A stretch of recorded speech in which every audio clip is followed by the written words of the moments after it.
In other news tonight, Provo police are continuing to investigate after a woman was found dead yesterday in a storage shed in Provo. Yeah, this is some video from the scene that we took last night. In what ways did this murder impact the community? We have team coverage on this case. It's our top story on 2 News at 6 tonight. I'm Mark Cabell. I'm Heidi Hatch. Glad you're with us. Christian Cita has more on this investigation. We begin, though, with Brian Will with more on how this has affected the community and also what neighbors are saying. Brian, what are they saying about what happened there? Good evening, Heidi and Mark. Neighbors here had no idea what was in the shed behind their complex for the last several months. And a neighbor told me that lived right next door that when police opened that shed, a smell went through the entire community here.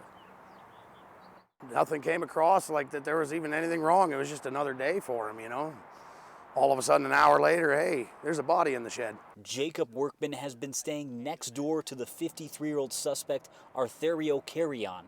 He says nothing seems suspicious leading up to the discovery of a body in the shed behind their complex. Always had a smile and always waved, said hello, helped me fix the brakes on my scooter the other day. Just an hour before police arrived on Sunday, Workman and Carrion were talking about the weather outside.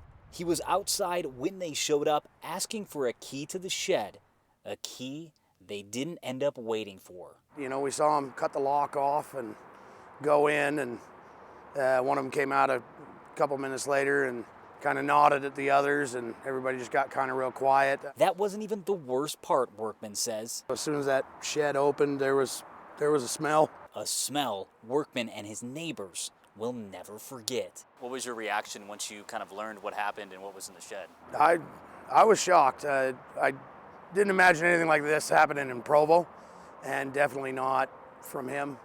Just, it never really, I never would have guessed, you know.